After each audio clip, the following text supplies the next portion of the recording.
Today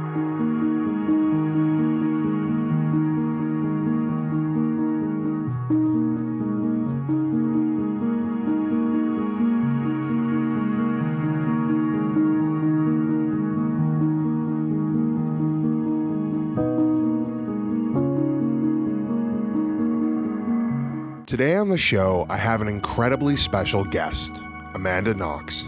Amanda is an exoneree, journalist, public speaker, and author of the best-selling memoir, Waiting to be Heard. Between 2007 and 2015, Amanda spent nearly 4 years in an Italian prison and 8 years on trial for a murder she didn't commit. The controversy over Amanda's case made international headlines for nearly a decade and unwillingly thrust her into the spotlight, where she was vilified and shamed. Amanda now works to shed light on the issues of wrongful conviction, truth-seeking, and public shaming. Her essays in journalism have been published in major publications like USA Today, the LA Times, The Atlantic, The Independent, The Free Press, The Seattle Times, and Seattle Magazine. Amanda is also the co-host of the podcast Labyrinths. In Labyrinths, Amanda and her co-host Christopher Robinson delve into stories of getting lost and found again through compassionate interviews, philosophical rants, and playful debate with fascinating people. I invited Amanda on my show to talk about a 5-part series she did in her Labyrinths podcast titled Blood Money. Blood Money looks at the history and evolution of true crime content and the many ethical dilemmas that appear when creating and consuming true crime. I was so grateful that Amanda agreed to come on the podcast to talk about how the series came about, her personal struggles of her own story being exploited by content creators, and how we can all strive to be more ethical when creating and consuming true crime. If you want to see the video version of Amanda and I's conversation, you can find it exclusively on my Patreon at patreon.com/Tyler Hooper. It's only $5 a month to subscribe. You can also access the ad and sponsor-free audio version of this episode by signing up for the Patreon. There's a link in the show notes and on the Facebook page to get there. Finally, if you enjoy this pod and this episode, consider leaving a 5-star review on Apple Podcasts, Spotify, or wherever you listen. Your support is greatly appreciated. Now, here's my interview with Amanda. Well, thanks for coming on the show to talk about the ethics of true crime. Of course. I thought a good place to start was obviously with you, given what you've been through. I imagine for a lot of people listening and perhaps watching that when they hear the name Amanda Knox, they might think of the Netflix documentary they've seen or maybe read your book, but maybe they don't think about you, the person. And I'm wondering, and I know this is kind of a leading question, but I'm wondering, did you feel dehumanized going through your trial and your ordeal? And at the time, were you conscious of that, or was that something that sunk in later, as you were kind of processing everything that had happened to you? Great question, and kind of the heart of the matter of the whole discussion, really. I would say that I felt dehumanized throughout the entire process in the sense that I felt rendered into this 2-dimensional cutout character, this idea of a person more than an actual person. And that was revealed to me in various layers, because it's one thing to be dehumanized by the police, and then it's another thing to be dehumanized in the courtroom, and then it's another thing to be dehumanized by the local media, and then it's a whole other, another layer of it is being dehumanized by the international media. And I had varying stages of confronting that dehumanization, and it always was shocking to me. I always assumed going in when I was encountering other human beings that I would be registered as another human being. And I was consistently shocked to find how much people, even people who came in direct contact with me, lawyers or other inmates even who were following the case, they had this idea of a person that was in their heads, and it was preventing them from encountering me as a real human being, a person who has a history, a person who has hopes and dreams, a person who is suffering. I was this object for a lot of people, and it was an object of debate, an object of entertainment, an object of loathing, an object of lusting. It was gross all around. I'll have to say. And it was one of those reasons why it started me on this long process of trying to understand how it is possible that we as human beings are capable of doing the harm of dehumanization to each other in real time like that, even when we come face to face with each other. I know that, for instance, the vast majority of the people who have ever heard of me have not come into person to person contact with me. So the feelings that I have about being dehumanized by them are different than the feelings that I have about being dehumanized by the police, say. So Yeah. And that's, I wanted to be careful doing this interview too, not to almost juxtapose what I'm trying to do here and, solely talk about you and your ordeal, because I know it's been told to death, like you've said. But I do want to get your perspective on what it was like the first time you saw your story told to you. Whether, I don't know what medium it was, if it was a documentary or maybe like a feature news piece, but like, do you remember that moment, like the first time you saw, like beyond like just a little news clip, like a cohesive narrative that maybe you Mm. had nothing to do with, and like what that was like? Like it must have felt surreal and jarring and a whole bunch of feelings and Yeah. emotions. I mean, the first one, it was probably looking at seeing local media in Italy. But at the time, there wasn't really a coherent narrative happening. It was just a lot of like scandal, scandal, this news, that news. And a lot of it was just made up, or a lot of it was confusing and contradictory. Um, and so the first time that I really got a full narrative was when the prosecution um, was doing their closing arguments, basically in the first trial, and it's still scandalous to this day. I don't know if you know about this little like fun nugget, fun nugget about my case, but the prosecution spent an inordinate amount of money. I think it was like something around 700,000 euro or something like that, something astronomical and unreasonable and frankly irresponsible to the public who was paying for it. Um, they spent that money in order to make a 3D like video like digital representation of the crime where they had like a digital version of me stabbing Meredith to death. Like they had this little video. And they brought it to the courtroom to present to the jury so they could understand, like, so they could get the visual of what the prosecution was talking about. And I mean, one, it was just, this was back in 2009. So of course it was not like even uncanny valley. It was just bad. But it was also horrible because it really showed how much the prosecution was relying on narrative as opposed to evidence, to make their case. And yet, they're the only ones who came to the courtroom with a beautiful little video just displaying the scene, like the crime scene. And here's how the crime occurred. And here's Meredith screaming. And here's Rudy Gay and Raffaele holding her down. And here's Amanda wearing a shirt. They had me wearing a shirt that I had worn in court. Like they like modeled this Amanda character off of me wearing like the clothes I was wearing in the courtroom. And so that was utterly surreal.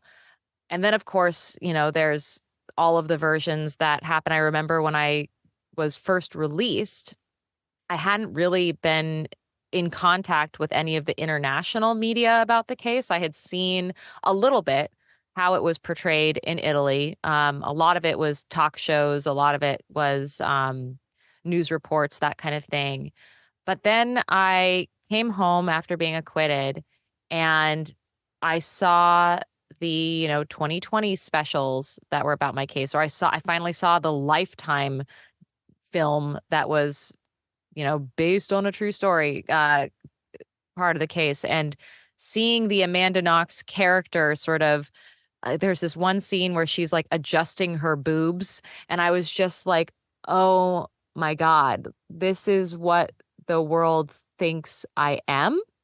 And the way that I've talked about it in the past is it's like there's a doppelganger version of yourself that exists in the world that is what everyone thinks is the real you. And every time you walk into a room, it's almost as if the doppelganger version of you was just in there just making a fool of herself and she just walked out and you just walked in and now you're left with the consequences. You're left with the mess to clean up. You're left with the weird stares or, the titters. I felt like there was this weird shadow version of me that was making me look like a fool in the world. And there was nothing I could do. There was no way that I could say, no, no, no, that's just my evil twin that you guys saw. It's not me. Like it was to them, it was me. To them, it was my name, it was my face, and therefore it was my problem. And I mean, I can talk about what the consequences of that were for me personally, which I think is one of your questions.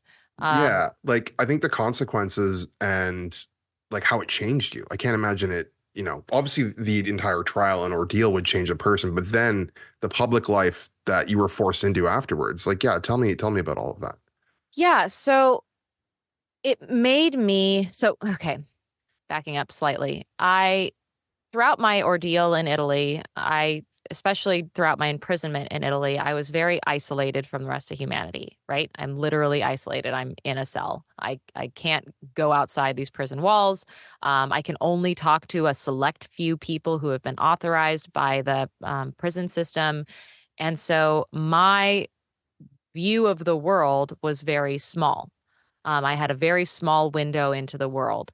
And honestly, my biggest concern while I was in prison was not what is my public image out there, it is surviving the prison environment. So when I was released, I had this years long sort of fantasy about getting to go back to my own life. Like I was living in prison and I felt like I was living somebody else's life by mistake. And I was just waiting for the opportunity to be given my life back. And then the sort of rude awakening that I arrived home to was that I did no longer have that life that I had been waiting to live anymore. I was no longer an anonymous college student. I was this idea of a person, Amanda Knox, and I was the girl accused of murder, and that was never going to go away. There were paparazzi following me around everywhere. They were camped outside of my mom's house. They were camped outside of my apartment. Jeez. So for months, years even, I wasn't sure if I wasn't being stalked all the time by people who were reporting on the case. And so that led me to experience a deep sense of both like justified paranoia and deep isolation from the rest of humanity. So while I was no longer in a prison cell, I certainly did not feel like I belonged to everybody else. I felt deeply, deeply isolated under the spotlight. Um, I I went from being the kind of person who would ride the bus and smile at strangers and say good morning, like, how are you doing? Strike up conversations, to being deeply withdrawn and deeply mistrustful of even when people were nice to me, because I wasn't sure if they were just trying to get close to me in order to exploit or hurt me. There were people there was a kid in my math class. I went back to college and there was a kid in my math class who posted to his friends on like some snowboarding like Reddit site or something like that about how I was in his class and he was going to try to get close to me so he could like rape me and pee in my butt is what he said he wanted What? to do. Yeah. Jesus. And so it's like it's stuff like that where it's like I have justified paranoia. I cannot I don't know I don't know what the vision of me that any single person has in their mind.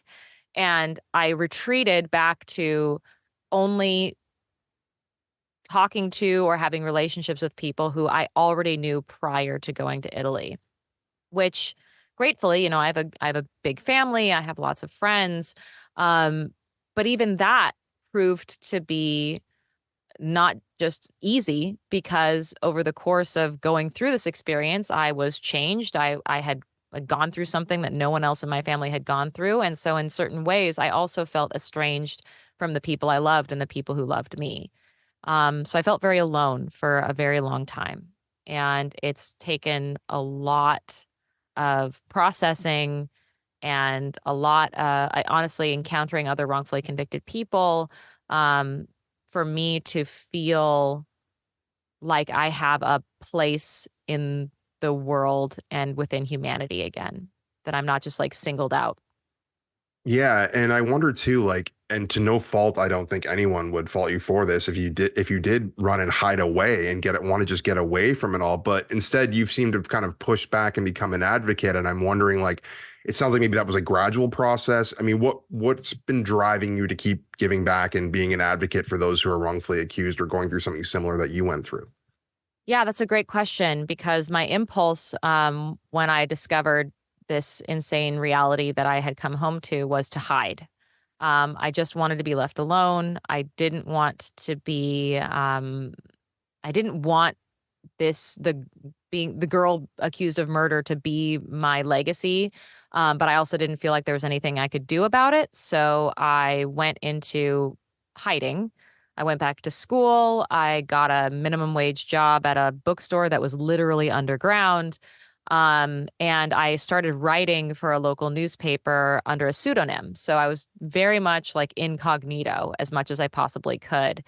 And it wasn't until I went to my first ever Innocence Network conference, which is a yearly annual conference where all these innocence projects throughout the United States and also throughout the world come together in one location to share resources and stories and meet each other. Um, I was invited to go there when I was still on trial, but here in the United States. So I had been acquitted, but I was put back on trial. I actually had already been reconvicted, so I was in the like potentially fighting extradition process, and I was invited, and I I personally didn't want to go because I felt like what I was walking into was a room full of hundreds of strangers who would recognize me, and that was not what I wanted in my life. But my mom insisted that I go, and she drove me down to, it was Portland is where it was taking place that year. And these conference centers, they're just like, bad lighting and gaudy carpets and quote ballrooms. And I walked into one of those ballrooms and there were hundreds of people there and I was immediately recognized. So again, kind of my worst nightmare, Yeah. except the people who recognized me were these two men who immediately rushed over to me and gave me a really big hug and said, "You don't have to explain a thing to me, little sister. We know." Wow. And they were two men who had both been wrongly convicted. Each of them had spent at least a decade in prison for crimes that they did not Wow. commit. And they were my introduction into this space of this not just this space, this sort of tribe, this family of people who were spread out across the United States and around the world who had this one thing in common. And it meant everything to us to know that we existed for each other. That we didn't have to explain ourselves to each other. Like that was one of the things that was so difficult for me was because I had been through this extreme experience, I felt like I was constantly having to explain myself to people. And in this group of people, I did not have to explain a thing. They already knew. And it was such a relief. And I was shocked because I had no idea these people existed.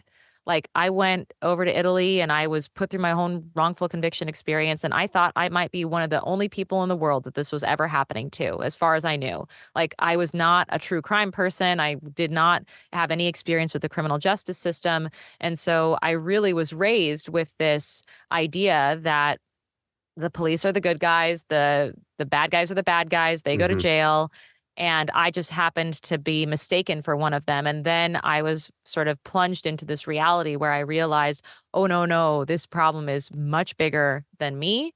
It's a systemic problem. It's impacting a lot more people than we realize. And one thing I realized was that I sort of stood out because here I was, this college educated white girl in a room full of mostly men and mostly men who came from poor backgrounds, who were men of color.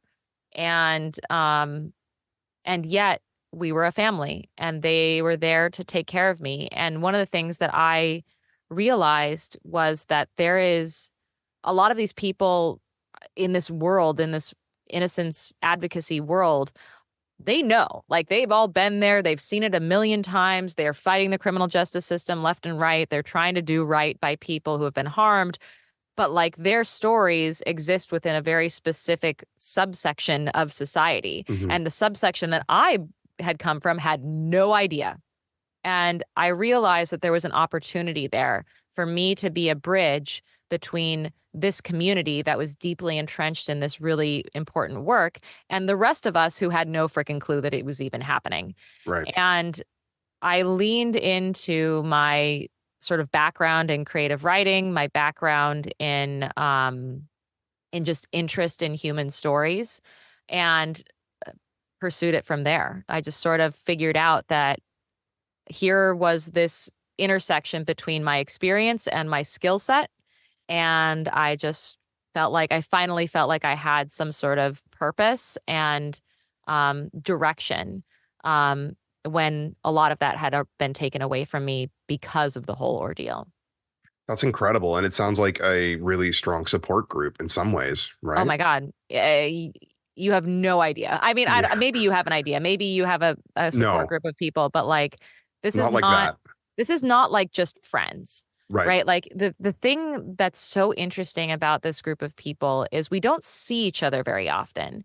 We don't like it's not, like Friends, the TV show where we all are in apartments next to each other. It's not like that. It's very often we go a whole year without seeing each other. We may only see each other at this specific event. Um, a lot of us do keep in touch beyond that, but like we're spread out far and wide. So it's not like we Right. see each other very often. And yet, and also we are very different. We like this group of people is culturally very different, economically very different. They're very different in terms of like religion, education, like all of these different factors make us like the most disparate group of people that you could think of. Um, Politically different, and yet, and yet, this thing that like took over all of our lives is made us feel so intimate with each other Wow. in a way that it's it's hard to explain, like Hmm. the level of like trust and care and genuine love that we have for each other, even if we don't have anything else in common, um is really special. And I, that's all I can say, I guess. No, that's a lot, and that's really really well said. I wanted to go back to something you said right before that about kind of having a creative output for all of this and using that for good and for advocacy. And maybe I'm connecting dots here, but I feel like maybe Labyrinths and your podcast and the series Blood Money were part of that, which I Hmm. loved the series. That's why I reached out to want to do this, listening to your 5-part series. I'm wondering, like, maybe it's an obvious question, but was there like a driving impetus behind Blood Money in the series, or was it just kind of like everything had come to a point where like I need to put it in, like a serial kind of platform to get this all out and get all this information out? Like, how did that come together? Well, the ethics of true crime and media around ethics or around true crime stories has been an issue that I've been thinking and processing for a very long time. Um, and I've written about it. I've done different series about it. Like even before Labyrinths, I had the Scarlet Letter reports and I had the Truth About True Crime, and all of these were engaging with these issues. I've written about it extensively in The Atlantic Hmm. and Medium, and like so. This is a topic that is deeply of interest to me, um, because I felt like nobody was talking coherently about this issue. There was this sense of entitlement on the part of content creators to tell these stories. There was a sense of complete helplessness on the part of the people who were the content of those content creators.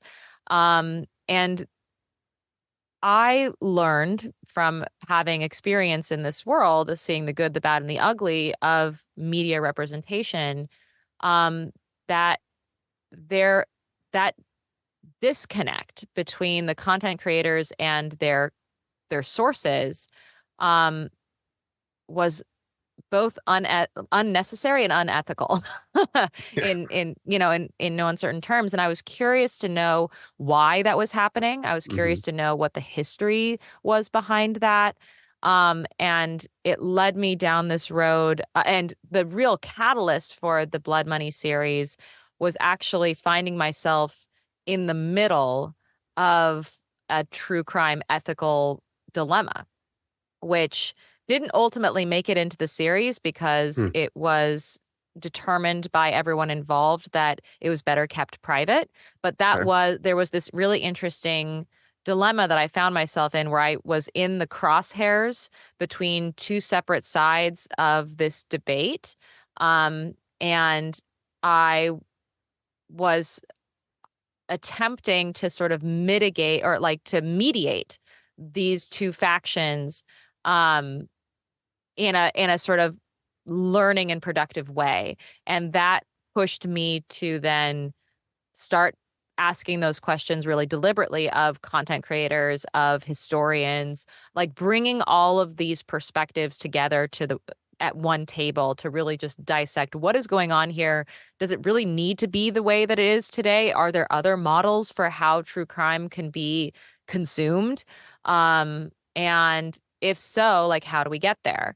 And that was the goal behind Blood Money. So I'm glad it spoke to you. It was a interesting journey for me. Yeah, it really spoke to me. I have a history background as well. It's always fascinated me. So, to open the series with kind of the historical context of the ethics of true Mm. crime, I mean, it was surprising, but I guess I wasn't ultimately shocked because the way you laid it out, it's like, well, of course, it's evolved through hundreds of years. It didn't just start up recently. Yeah, the Um, history of true crime has been hiding in plain sight this entire time. Absolutely. And it's incredible how far back it goes. And I think you even say, or someone says in the podcast, like it peaked, in the 19th century, there was a peak, which is, quite a while ago. Hmm. We don't have to spend too much time on this because people can listen to the series, but I do want to touch on because we're going to talk about how it impacts people today and how it has and sort of where ethics are right now. But I think also if we look back to the 19th century, crimes happened, people were committed or accused of such crimes, and their lives were impacted by the coverage of that. And I'm wondering, like, the instance that you talk about, and you've written about this online as well, as I think it's the English man John Thurtell, who's like Hmm. accused of, I think it's murdering someone over a gambling debt, if I recall That's right. correctly. Yes, he owed a gambling debt to an innkeeper, but he Yeah. was convinced that the innkeeper had, cheated, and so he decided that he was Yeah. going to murder the innkeeper instead of actually pay the debt.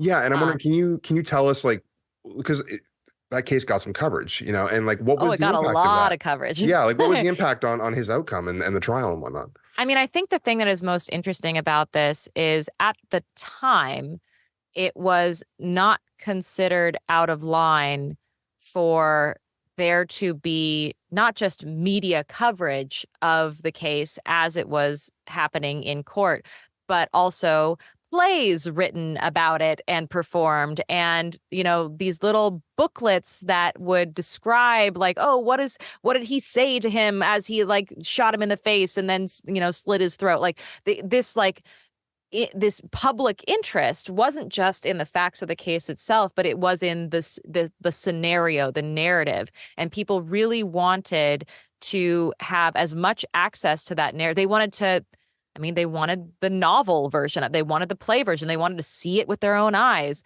and so, and there was this sense of entitlement to do that. There were, you know things that the public could have absolutely no knowledge of, were just made up. I think that's the thing that's really super interesting about the history of this is people, for either the reasons to sell a story or to moralize around a story, felt completely comfortable just making stuff up about it. And like another great example of this is super, super early stuff.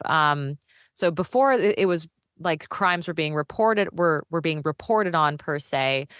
There were church people who would want to write little essays or sermons about crimes that were taking place in their community. And they would also just completely make shit up. Like they would, if a mother was accused of like smothering her children to death, like the church, would write, or like the clergyman would write his own little pamphlet where he would describe the scene of the children begging their mother not to kill them and offering their Jeez. toys as like alternative victims, and like just like painting this scenario so that so not so much so that the world could get the truth, but so that um a moral lesson could be made of this like current circumstance. And they felt completely comfortable doing that, which is fascinating to me. And and as time goes on, we see how not only are these true crime stories sort of taken and elevated in this narrative way, in this sort of fantasy way, for the sake of moralizing, but also just for the sake of its own romanticization. It's just for the sake of like the number of outlaws in our Western history of like Billy the Kids and all of these people who were literally just murderers and thugs who were romanticized and elevated to heroic status because it was profitable to sell this kind of Western romance, and also to sort of have that anchoring. There was something about it being based on a true story that really made it so appealing to people. It made it feel like um, there was something titillating and even aspirational to it. It's not, a knight in shining armor battling a dragon. It's like this is something that I can really relate to, because it's real life. I think is what people, and also we're just sort of feeding into that sort of gossip machine that really digs down into our deep uh, evolutionary psychology of like wanting to gossip, wanting to identify in groups and out groups, wanting to judge others, because it has an evolutionary and survival advantage to us. You mentioned something, a phrase or a disclaimer that is it's ubiquitous when it comes to entertainment being released now. I think I see it everywhere, based on a true story. Hmm.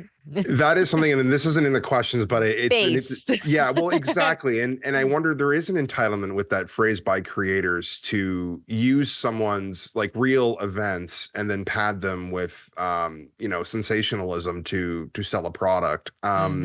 I mean, it is entertainment at the end of the day, but it can be harmful and entertainment. So this kind of ties into my question. And I'm wondering, what do you think the biggest issue is? And I'm going to just use the phrase Hollywood because, when we think about like the big movies that come out that are based on true stories that focus on crime, like from your perspective, what is the biggest issue that Hollywood is facing? And maybe they're choosing to ignore it, but when it comes to telling these stories that are about real people and real events, very traumatic events often that are, based on a true story, like, how do you see them handling it? Like, are there Mm. issues with that? And like, what would you like to see different? Like, I know, I don't know if you want to talk about your own experience with that, but I know reading online that there's been some films in the last few years that have come out that Oh have yeah. used There have been your, so many. It's yeah, fascinating. Like there have been so many that it gives me the opportunity to say, well, here's how it was done in this case, and that's wow, interesting for this reason. But here's how, like typically with a story, there's like one movie that they make about it, yeah, maybe one novel, and in my case, there's just like I can't count the number of novels or TV shows or movies that have been inspired by or that are based on what I went through. And what I see as being a big problem, even just for documentary series, even if hmm you think about hmm it, is how content creators have a very different incentive structure than an actual person for telling the story. And there's this sense that if you're a content creator, that you have the valid perspective and the person who directly lived through something does not have the valid perspective because they're not objective per se. Hmm.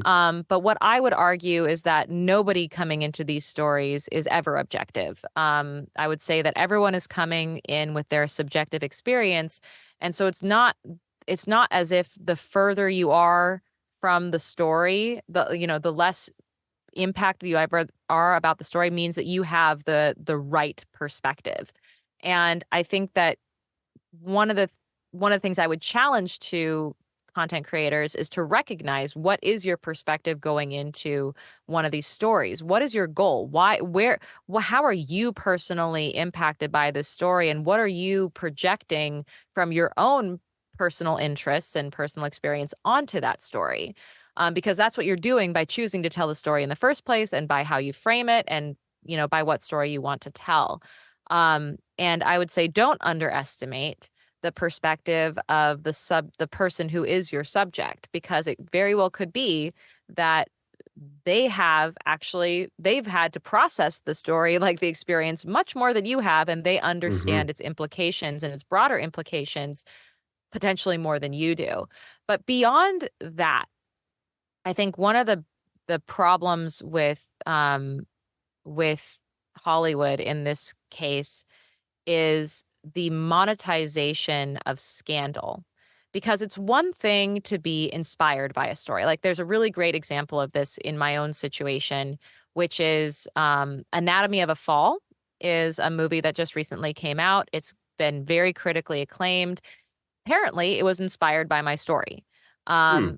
Now, you wouldn't know that ahead of Right. time, because the context of the story is this wife is accused of pushing her husband out of a window.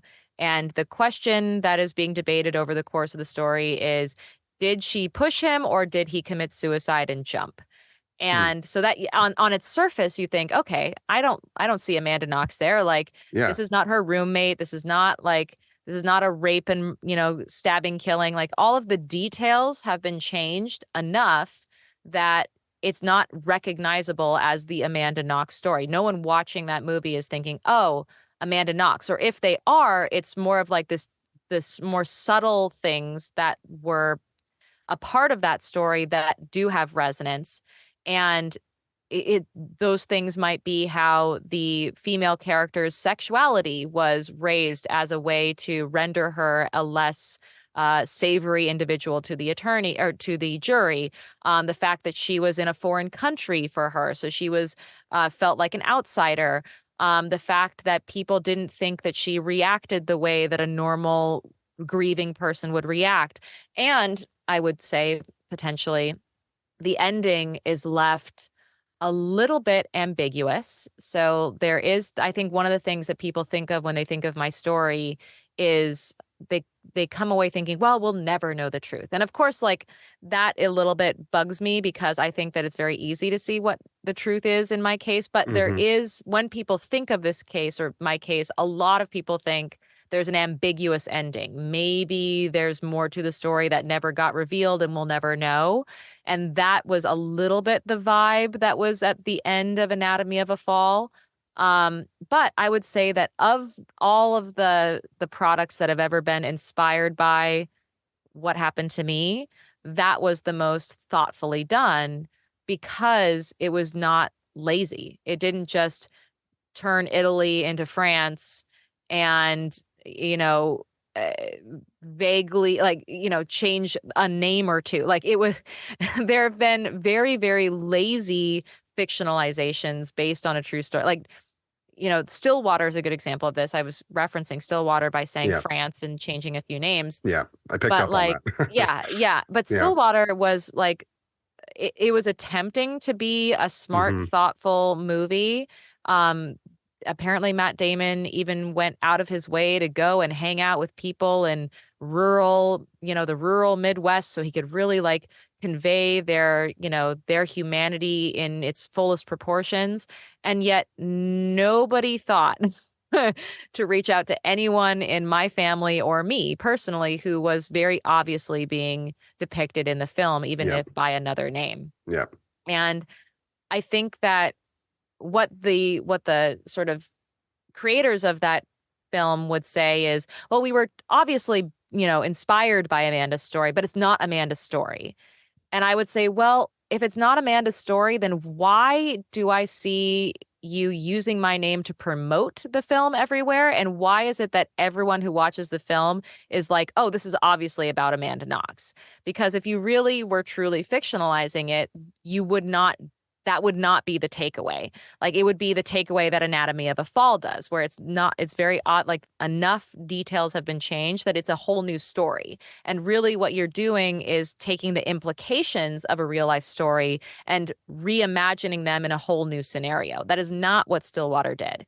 Stillwater just changed a few names, moved a few locations around, but it was still the same story. And it was a version of the story that had implications for me personally, because Mm-hmm. people came away from watching Stillwater going, oh, maybe that's what happened in real life in the Amanda Knox case. And that means that now suddenly I am left with the problem Mm-hmm. or the consequences of Mm-hmm. people believing something that was fictionalized. And that is the continual problem of fictionalizations. And then you have the problem of even like based on a true story. So the Lifetime one, Yeah. Lifetime is an example where they still used my name. And so it was very based on a true story, meant to represent reality, but it was representing reality through the lens of entertainment. It was representing, quote, reality by leaning in to the scandal and leaning into the elements of the case that raised the most eyebrows. And it wasn't leaning into what was most true or what was most provable. And so that's where you see, again, problems, messes, Mm-hmm. confusion, muddied waters that they get to walk away from, but that I have to live with for the rest of my life. And I think that's the thing that I would love Hollywood to consider is Mm-hmm. that they make a movie and it takes a few years for them to go through the process of making a movie. They hope they get an award or two. They hope they make some money and then they move on with their lives. And then those of us who are the source material do not. And how they tell our story has a very direct impact on how we get to live our lives moving forward. Yeah, and I think the impact is really important to highlight. To me, there's like a pretty clear schism between, helpful true crime entertainment and exploitive. And I think Mhm. exploitive is a fair term. I thought about it. I was like, is that too harsh? And then after listening to your podcast and with my own experiences, exactly. I was like, That no, is that's a just the right word. yeah, exactly. And it is because people are making profit off of other people's traumatic stories and events that have happened to them. And I Mhm. do want to get into the aspect near the end here about the re-traumatization that comes with that.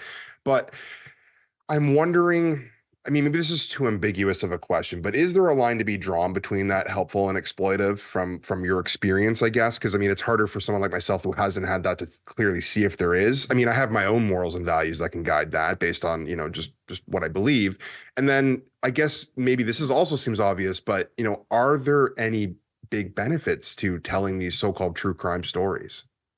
I mean, there are obviously benefits to it because there have been cases that have been reopened Mm-hmm. and justice that was sort of that it was delivered to people who had been waiting decades of their life to have someone revisit this case with a new and open perspective. So I think the biggest thing that would I think content creators should ask themselves when they are about to approach one of these stories is consider what they are bringing to the table in by telling the story itself. So is it the case that they're just rehashing the same stuff that people have already done? They're not bringing anything new to the table. What they're doing is they're just reopening some wounds for people for the sake of getting to have their say about it. Like the number of podcasts that are doing just that, where they're not actually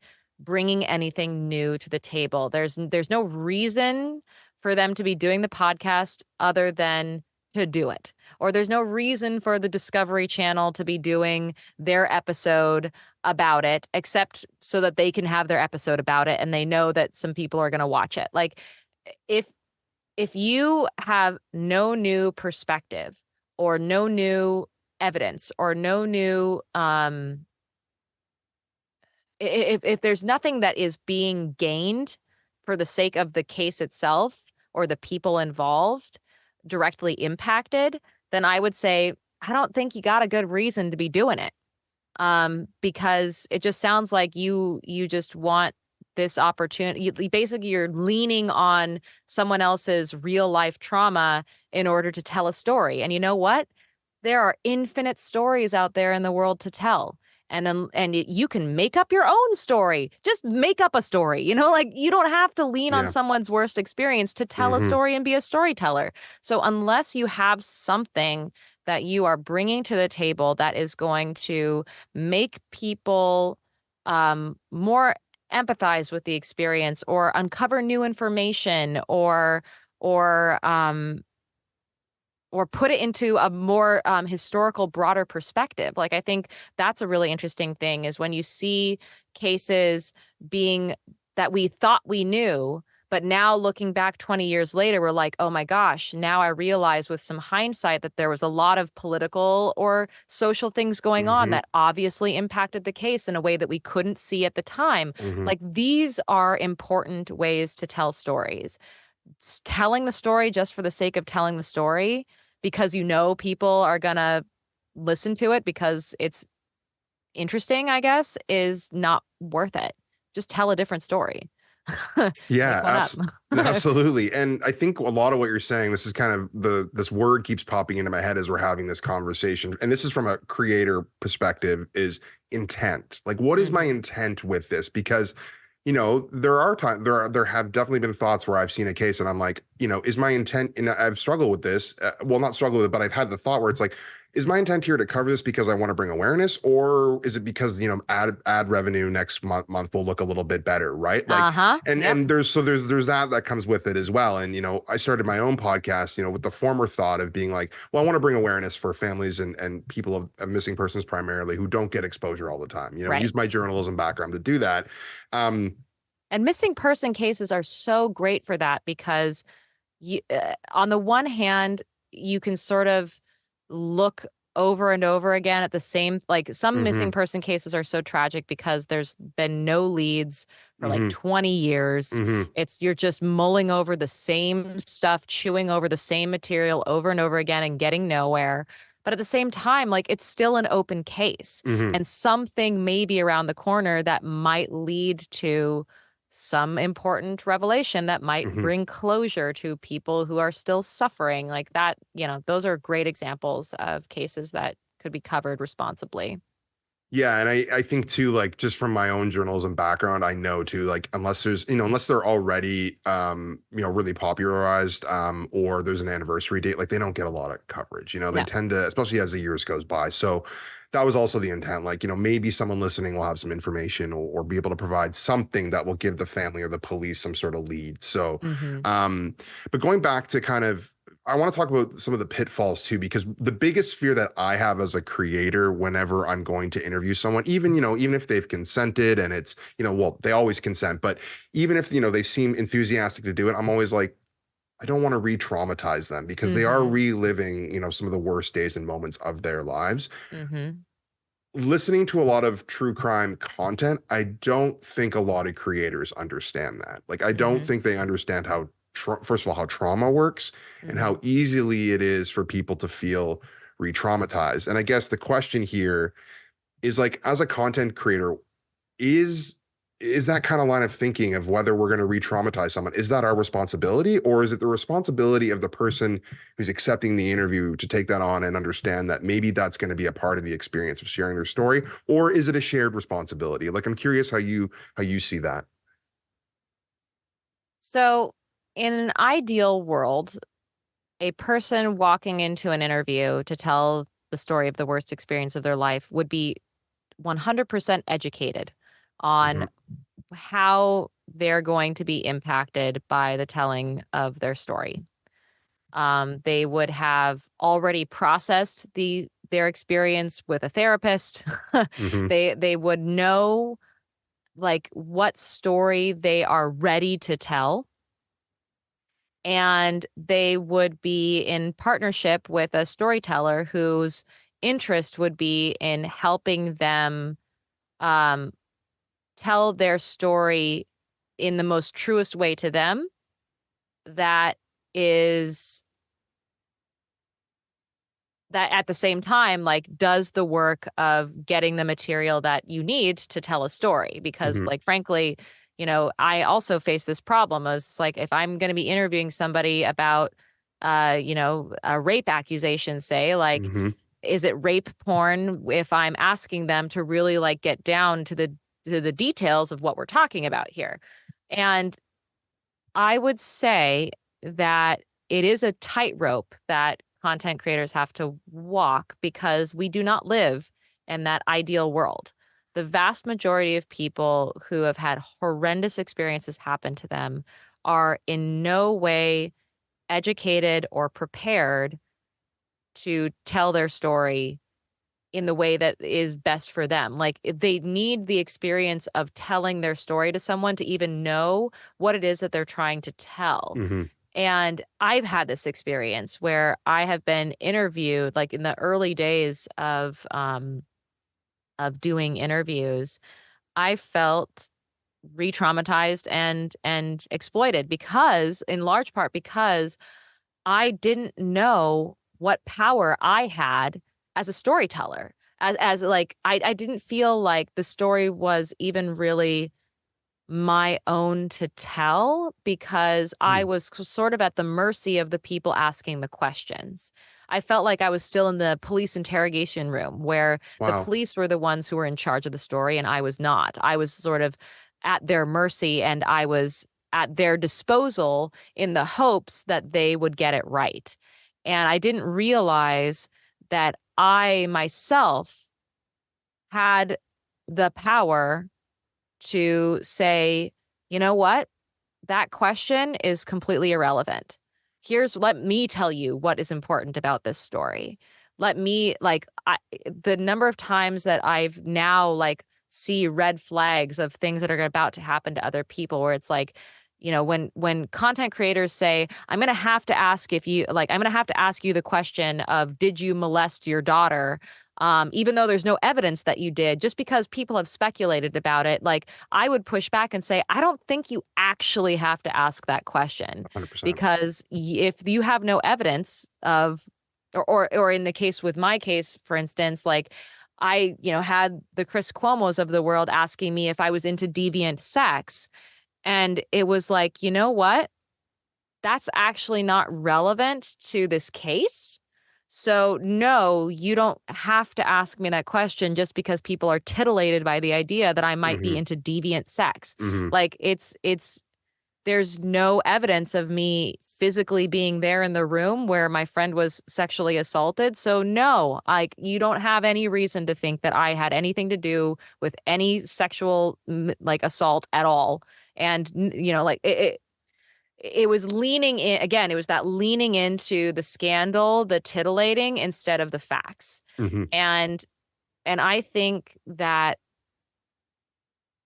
I mean, there are people out there who are attempting to resolve this problem. Like, there's this. I recommend reaching out to a woman named Lenora Claire, Okay. who is really smart and is attempting actually to start a company that would be in the service of people who are the subject matters Hmm. who and they would be hired by production companies as this extra layer of support between the production company and the source person, that would educate the production company about how to ethically in interview somebody who had been through a traumatic experience, be it a victim of crime or a victim of the criminal justice system. Lenora Claire is a victim of a crime, for instance. She was stalked, and she had a very bad media coverage of that case that she felt was exploitative of her. But she came from the entertainment industry, and so she knew that it Mm. wasn't necessarily that the media was all bad guys and they were just trying to traumatize people. They Right. just didn't know better. They Right. didn't know. And so like it's all a matter of all of us becoming a little bit more educated. On the content creator side, educated about trauma. On the traumatized person side, educated about media, and hopefully coming to a place where it's less of a exploitation and more of a collaboration. That's so well put. And I don't even think I need to ask you the next question, which is like, how can creators of true crime, be more ethical? I think education is probably the blanket answer, right? Like, do you Learn mind? about trauma, learn about, how any one story that you want to tell fits into the broader scope of the stories that are similar to it or that are already out there, and be willing to be vulnerable yourself. Because if Mm, you're asking this person who you're going to be interviewing or whose story you're going to tell to be vulnerable and to expose themselves, like, recognize that that is to be reciprocated and there is some mm, collaboration there wow. between yourself and the person. I found that as a content creator, like, the best conversations I have are ones where I'm willing to open myself up to the person as much as they open themselves up to me. And that creates better content, and it creates better experiences for the people whose stories are told because they feel like they were really genuinely heard. And Mm, and also, I think one of the things that I would say to content creators is be willing to walk away, mm, because, like, I have absolutely had times where I have worked with somebody to help tell their story and, like, worked hard and at length with somebody, and then by the end of it they had second thoughts and they decided they didn't want to go through with it, and instead of saying, well, you signed the contract so it's too bad, I just right. said, okay, and we didn't put it out. And Wow. it, like, the content that you're creating doesn't need to exist. Let's put some humility out there.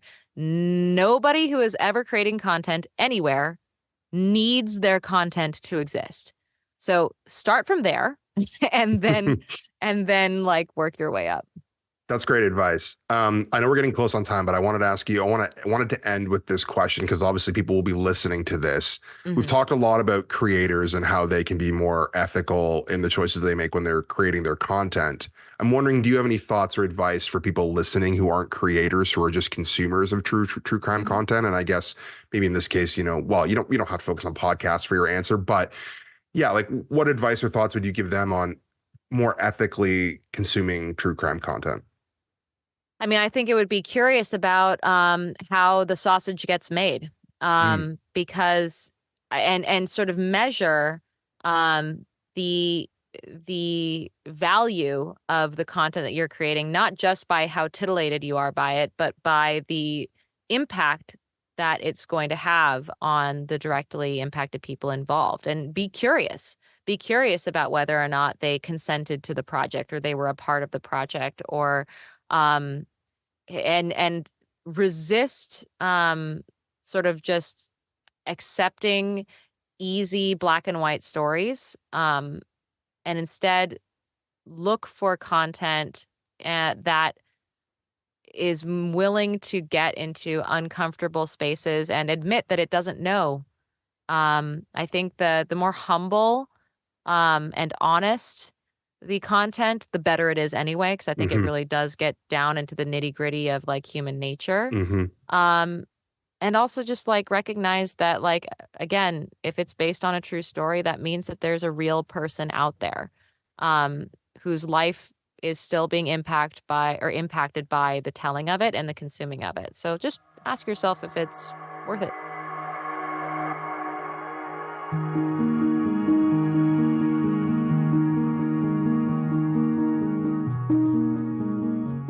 Thanks for listening to my interview with Amanda Knox. If you want to see the video version of Amanda and I's conversation, you can find it exclusively on the Patreon by subscribing for as little as $5 a month. When you sign up, you'll get early access to every new episode of the podcast, which is ad and sponsor free on Patreon, and exclusive content like the video recording of this interview. If you don't want to make a monthly commitment, but you still want to support the podcast, you can buy me a coffee at the link in the description. And if you don't want to spend any money, no worries. You can support the podcast by leaving me a 5-star review on Apple Podcasts, Spotify, or wherever you listen to your pods. Once again, I want to thank Amanda for coming on the show and sharing her thoughts and feelings with the ethics of true crime. Thanks for listening to the Missing and Unexplained podcast.